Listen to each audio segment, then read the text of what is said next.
to justify all these criminal actions. We say no.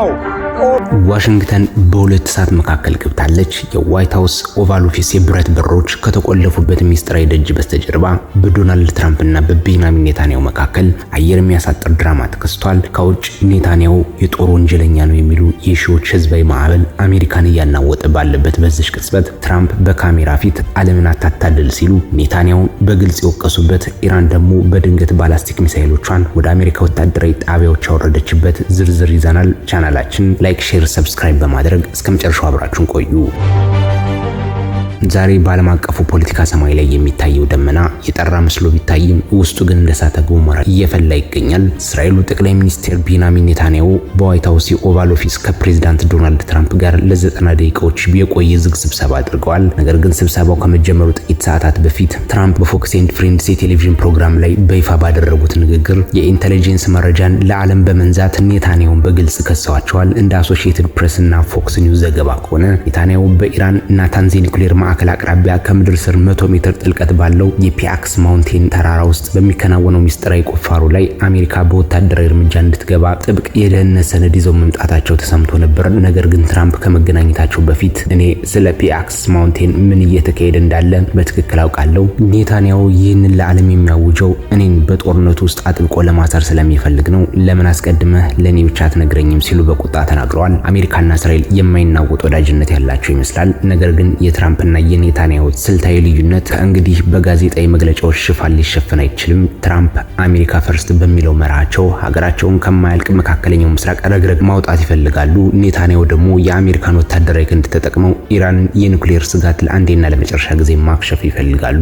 ይህ በዲፕሎማሲያዊ መድረክ የሚካሄደው ድራማ ትራምፕ ለኔታንያሁ የሚያሳዩት ዛሬ አቅፌ ነገ ገፋ አለው አይነት ባህሪ እኛ ሀገር በየሳምንቱ እንደሚለዋወጠው የምግብና የዘይት ሽንኩርት ዋጋ ውጣ ውረድ ነው። አሜሪካ ለዓለም የሚሰጠው የሰላም ቃልና በስተጀርባ የሚካሄደው ጦር መሳሪያ ንግድ ውሃ በወንፊት እንደ መቅዳት ነው። የተገባው ቃል ሁሉ እንደ ውሃ ውስጥ ጨው የሚሟሟበት የፖለቲካ ቁማር እየተካሄደ ነው። በዋይት ሃውስ ውጭ ደግሞ ሌላ ታሪክ እየተጻፈ ነው። አናዶሉ ኤጀንሲ እንደዘገበው ኔታንያሁ ወደ ዋይት ሃውስ ውስጥ ሲገቡ ከውጭ በሺዎች የሚቆጠሩ ሰልፈኞች የዋይት ሃውስን አጥር ከበው ከፍተኛ ተቃውሞ ሰልፍ አድርገዋል። ኔታንያሁ ጦር ወንጀለኛ ነው፣ እስራኤልን ማስታጠቅ ይቁም የሚሉ መፈክሮች በዋይት ሃውስ ውስጥ እስከሚሰሙ ድረስ አስተጋብተዋል። አዲስ ይፋ የሆነው የኢኮኖሚስት አገር አቀፍ አስተያየት መስጫ እንደሚያሳየው 49% የሚሆኑት አሜሪካውያን፣ 23% የሚሆኑት ደግሞ የትራምፕ መራጮች ጨምሮ ኔታንያሁ አሜሪካ ሲገቡ በህግ ቁጥጥር ስር መዋል አለባቸው ብለው ያምናሉ። 47% አሜሪካውያን ኔታንያሁ የጦር ወንጀል ፈጽመዋል ብለው የሚያምኑ ሲሆን 54% የሚሆኑት ደግሞ ለሱ ያላቸው አመለካከት አሉታዊ ነው። ታሪካዊ ማስረጃዎችን ብንመረምር በ1973 የዮም ኪፑር ጦርነት ወቅት ሄንሪ ኪሲንጀር እስራኤልን በዲፕሎማሲያዊ መንገድ ለማስገደድ የጦር መሳሪያ አቅርቦትን አግደው እንደነበረ ሁሉ ዛሬም ትራምፕ ተመሳሳይ ስልት እየተከተሉ ነው። አሜሪካ በአሁኑ ወቅት የፓትሪዮት ሚሳኤልን ተከላካዮቿ 25% ብቻ በከፊል ውስጥ የሚገኙ በመሆናቸው ከኢራን ጋር ወደ ተሟላ ጦርነት መግባት አቅሟን ይፈትነዋል። ነገሩ በዚህ ብቻ ያበቃም። ስብሰባው በተጠናቀቀ በማግስቱ የኢራን እስላሚያ ቤታዊ ዘበኛ በመካከለኛው ምስራቅ በሚገኙ የአሜሪካ ወታደራዊ ጣቢያዎች ላይ በርካታ የባላስቲክ ሚሳኤሎችን በድንገት ተኩሰዋል። አሜሪካ የማዕከላዊ ሴንትኮም ጥቃቱን ማረጋገጡን ተከትሎ ትራምፕ ከፎክስ ኒውስ ጋዜጠኛ ጋር ባደረጉት ቃለ መጠይቅ ያልተለመዱ ከባድ ቃላትን በመጠቀም ኢራን ከዚህ ቀደም አይታ የማታውቀውን ከባድ ድብደባ ልንሰጣት እንችላለን ሲሉ ዝተዋል።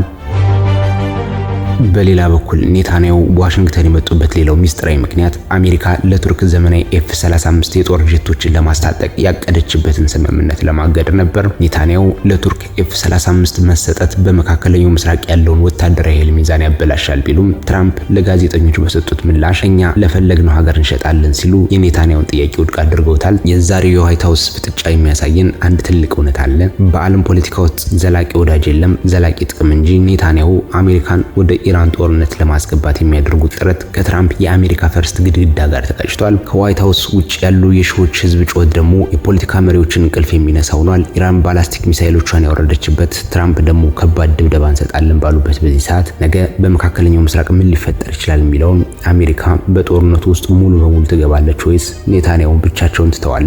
መልሱን የቅርብ ጊዜያት ሁነቶች ያሳዩናል። እስከዚያው ድረስ ቻናላችን ሰብስክራይብ በማድረግ አብረውን ይቆዩ። ሰላም ቆይታ።